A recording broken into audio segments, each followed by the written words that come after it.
The wacky world of MultimediaJay.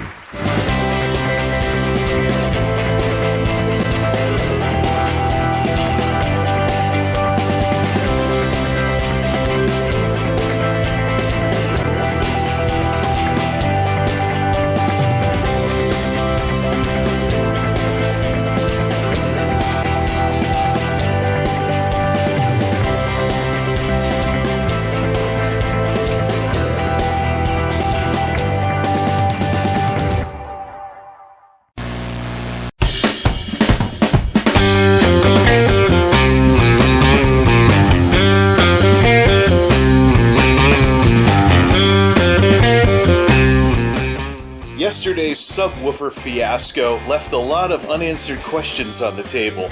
Today, we answer them.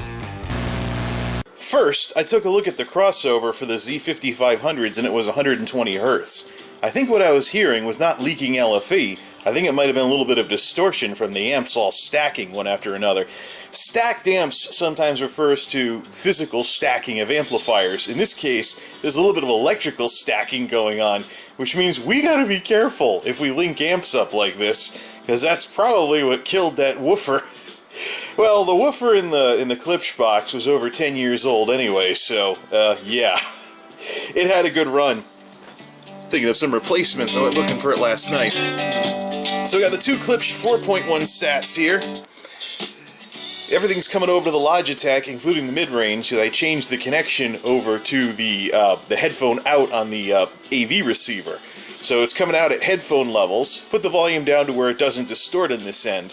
Now, I want to make sure that I didn't kill one of these woofers earlier, because one of them in the last video sounded tinnier than the other. Let's check them all at once here. That's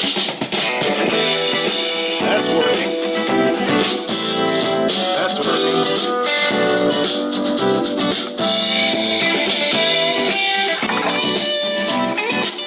Actually, we should just unplug them.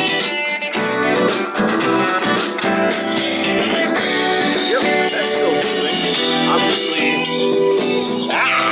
That's still working. Let's plug this one in.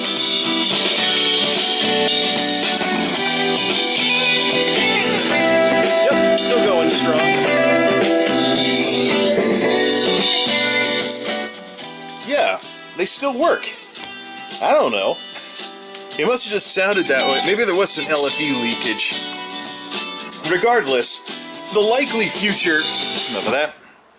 Regardless, the likely future of the Logitech sub is as a standalone secondary powered sub in the corner that doesn't even have any sats hooked up to it, so this is probably irrelevant, and I think a more pressing question would be, what am I going to use these with? Okay, I've taken the grill off of the 4.1 sub, and there's the kind of damage we did. I'm sure from years of use, this thing was just getting ready to go. And the stacked amps yesterday finished it off. A little too much going through it. So, we're going to answer some questions people have about speakers if they don't work a lot with speakers. Like, for example, why do you need to recone a speaker instead of sealing it off some other way? Because all this is doing is just giving it something so it can flap back and forth with. So, what we're going to do here is, it's broken anyways. Before we remove the actual woofer, we're going to try electrical tape. Epic. Although at this point, I don't think these Klipsch woofers are really anything I want to restore. They're only 6.5s. There's some Dayton Audios that look a lot better than these things do that I could probably experiment with. Let's just get the rubber bits out of there, and let's try some electrical tape. So here's our control experiment of what we're starting with. We've got that song, You're No Help by Silent Partner going through. This is only going to play LFE because there's no sats hooked up, but here's where we are to start with. Here's where our noise is coming from. Oh, look at that. There's where all the air's coming from, too. And of course the sub has lost all of its bass because there's an ear leak. Alright, so, since this speaker is done for anyways, and yuck, paper. There we go. So the reason I decided to go with electrical tape for this is that electrical tape feels the most to me like a speaker surround in a sturdier woofer. So I wound up having to go all the way around because this material just felt terrible. Honestly, it felt like it was just going to disintegrate when I touched it. These are old woofers, and the the surround has absolutely had it. All right, maiden voyage time. Let's apply power and see what it does.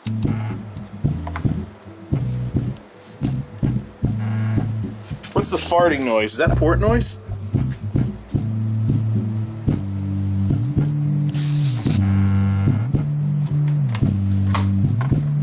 Don't turn it up too much. Matter of fact, let's turn the amp down and turn the sub up.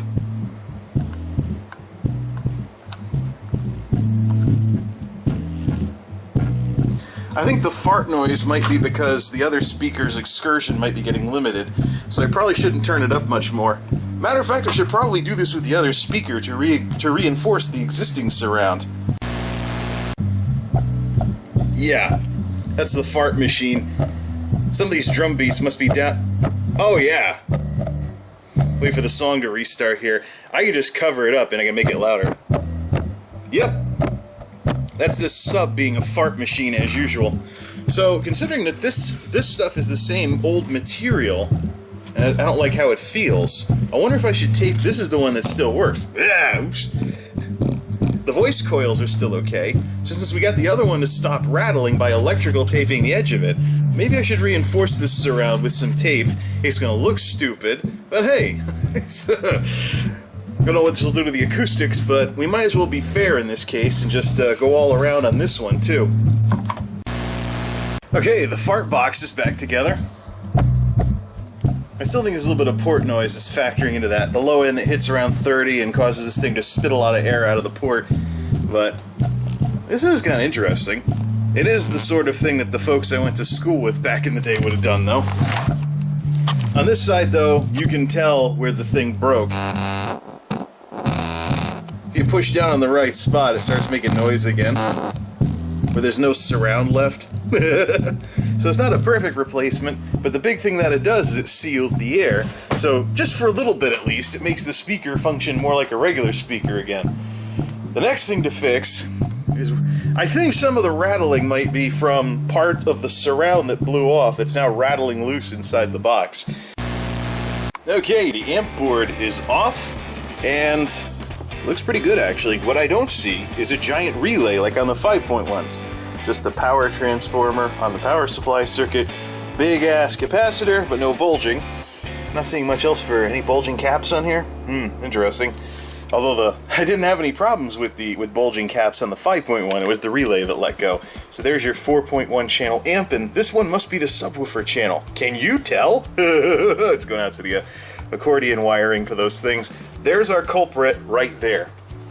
Little piece of the horrid ass surround was rattling loose inside. I think this is dry as all heck. Oh, it is foam. Okay. Okay, yeah, it is foam. Okay, so it was basically horrid ass foam rot. Look at this, just bits and pieces coming off of my hand already. Yeah, those things were ready to disintegrate.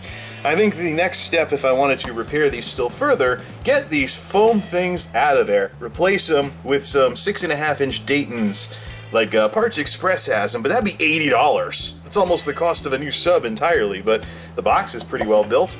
And yeah, there's a couple of spider webs in here. I feel sorry for if there were any spiders in here when I applied power. Boom, boom, boom, boom. And of course, Klipsch was smart enough to use something other than cardboard for the port. Well, what do you expect? They're Klipsch. I don't know what that's tuned to, but it is a plastic pipe. But yeah, fart machine it is. What I don't like is that I can see light over there. I can see light on the edge of the box. So, but there is some caulk over there, so hopefully that holds. And now the reason why these things kept blowing out back in the day. These heat sinks are still warm, even though this thing's been off for a couple of minutes. Couple hundred watts inside a little box like this. That kind of heat dissipation with no heat sink, just the plate. Unlike their unlike their Logitech counterparts. I can't really say I'm too big of a fan of that. But yeah, if I wanted to maybe refurbish this a bit, I was thinking of trying to put some 6.5-inch car woofers in here, but I don't think it would fit very well with that port. Right, there's not much room, and car woofers often have bigger magnets than what I've been looking at from Dayton. So I think if I did replace these, I'd wire in some Daytons, 6.5s, probably with rubber surrounds, because, oh, look at this. Just from putting it down, it already disintegrated even more. Yeah, foam sucks. Who was the idiot that thought that foam surrounds and speakers were a good idea? Foam isn't for stuff like speaker surrounds. It's for Nerf toys and pool noodles. Not exactly what I'd call sturdy. Then again, rubber wouldn't have been much better either, because rubber can dry rot, much like foam rots. Whatever.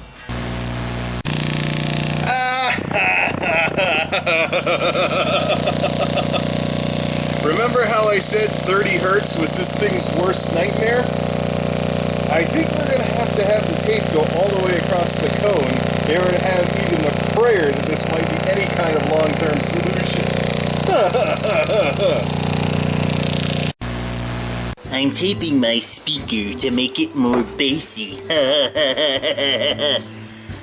Seriously, the bass nuts I went to school with back in the day would have done something like this. The whole thing is electrical taped. What can it do?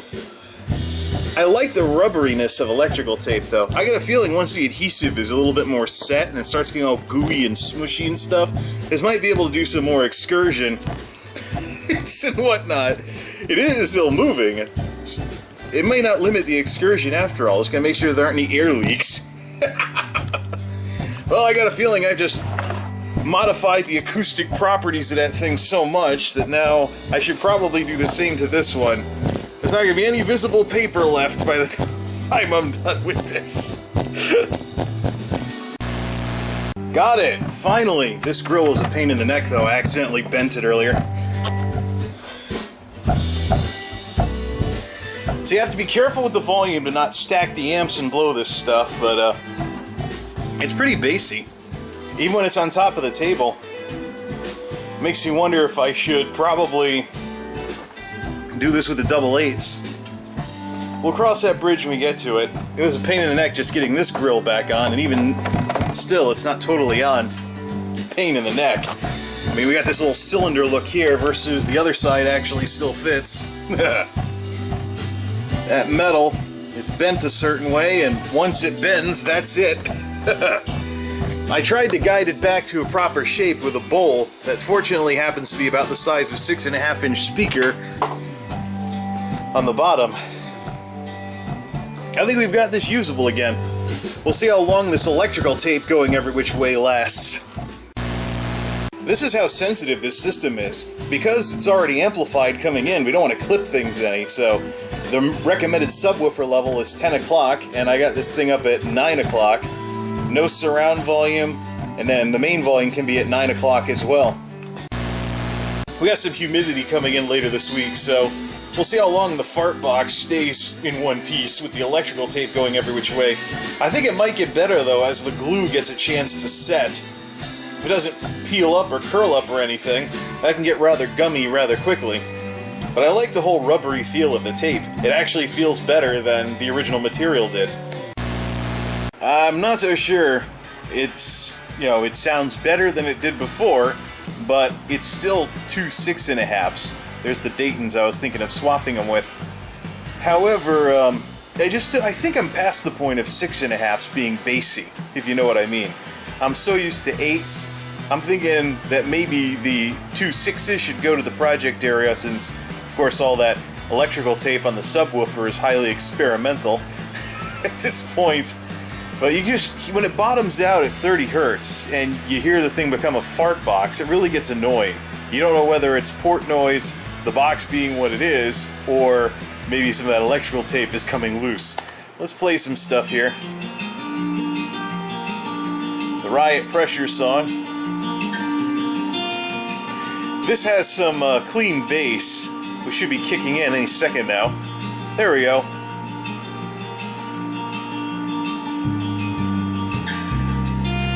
Now the two subs are balanced, but anytime the bass hits, Yeah, the couch is definitely rattling, so's the room.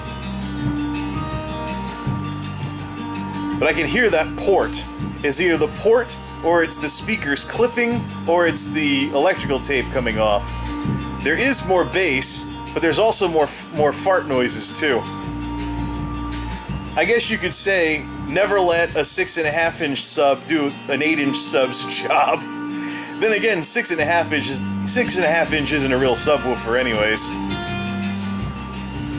It does add bass, but it's boomy. Nuts.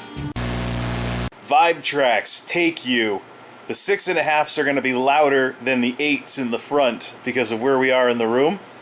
This will be the ultimate test of whether that electrical tape is really going to work or if it has to break in or something. I'm thinking project area. It'd be nice to have Klipsch front and back, but Klipsch 6.5s don't hold a candle to Klipsch 8s. These are old computer sets we're talking about here.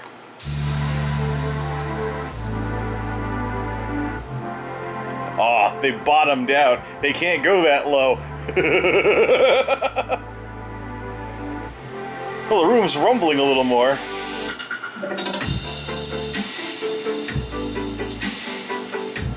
I hear him farting.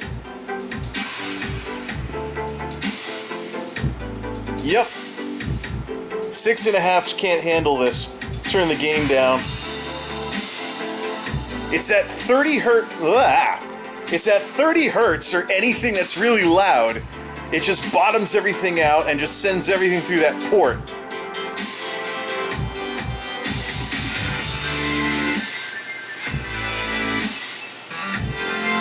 And this is at 29. I usually test this at 40.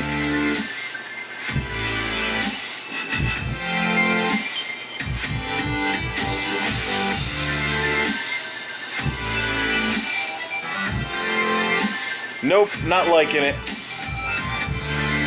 If the camera would stop drifting, or maybe I should look at the viewfinder instead of the screen. Nope, just not seeing it.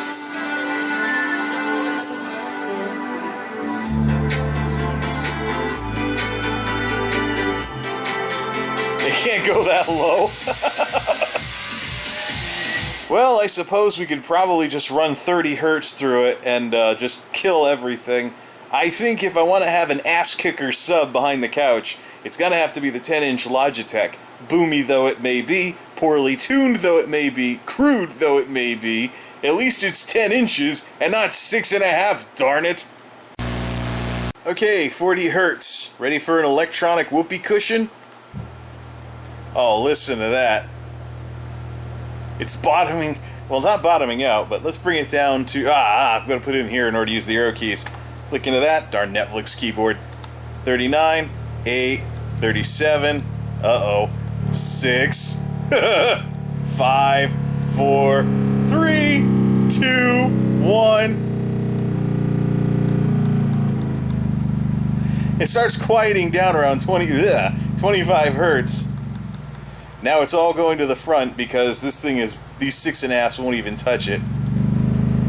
That's not bass. That sounds like a motorboat.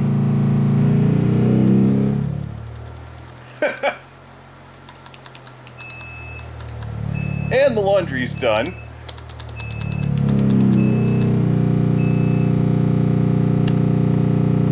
Alright, it's enough of that.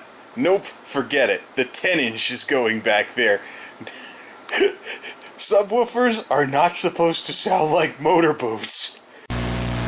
Surprisingly, the electrical tape seems to have survived all that flapping around. It's just a matter of, this is 6.5-inch speakers here that we're dealing with. So bottoming out at 30 hertz and essentially sending everything through the port at 30 hertz. Yeah, that's all intact in there. It looks stupid, but it's all in one piece. Well, there's our answer. The fart machine will be the project area's sound, and that monster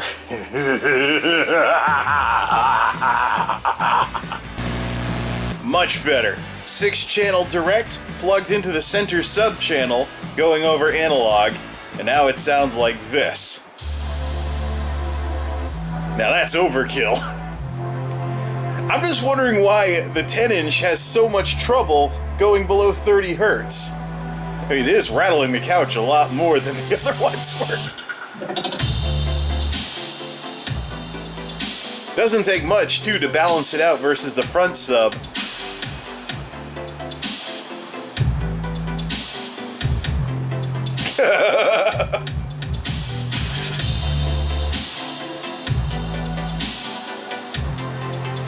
We're going out for volume.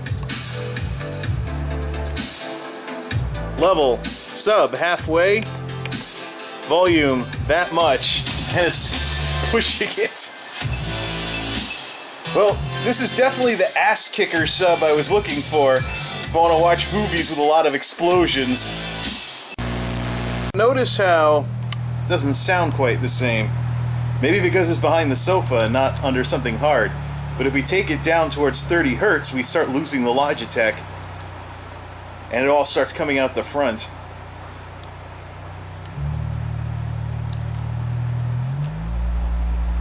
Alright, now that's what I call resonance.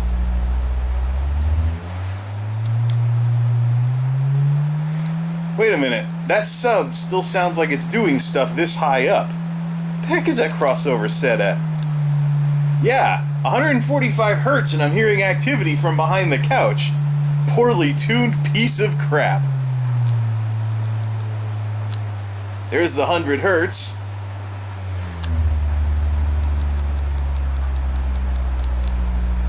Huh! 60 Hertz is bad. But then it dies around 40.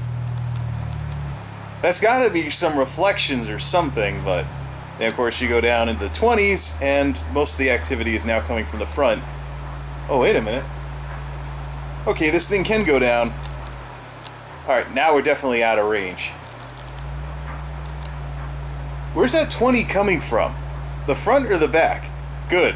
Sub's working in that area at least. They really start blending together between 40 and 60 though. Holy crap. Might have to pop a window. Problem is, I'm still hearing activity at 130 Hertz. 40. Now it's dying off. And now it's gone back to around 160 Hertz. It's gone back to the mid-ranges in the front. So, yeah, that Logitech has a crossover that's way too high.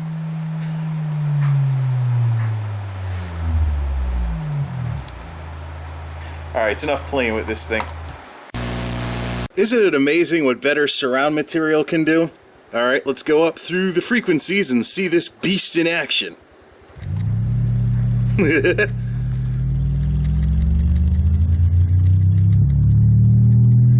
That's definitely some harmonics. Ah!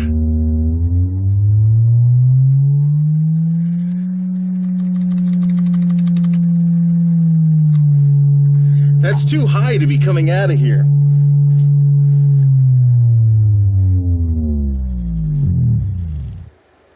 Okay, it's enough of that. And that's a wrap.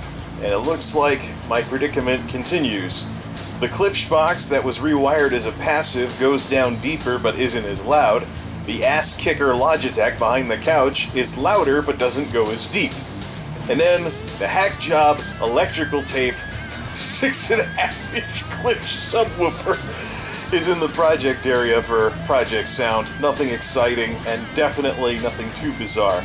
But at least if I'm watching something with a lot of bass or something like that, I do have on-demand couch rattling through a more powerful sub. But I still think the mismatched subs are the biggest problem with this system. By the way, the channel that I had at the start of the video making a cameo is this one, WooferVision. Looks like a new YouTuber. Single-digit subscribers, and, well, yeah, maybe double-digit views. Sadly, folks, this is what it looks like to start out on YouTube these days. I know it can be rather disheartening. So if anybody would like to be the antidote for this guy, 3 guesses what this channel is about. You don't say.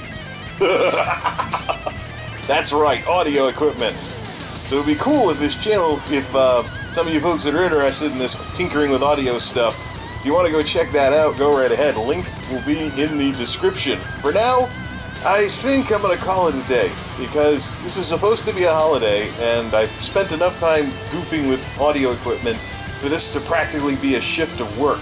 You know what? Let's see if anything's even open this evening, and see if I can not cook tonight at the very least. Gotta relax somehow. Till next time, this is MultimediaJay, signing off. Thanks for stopping by.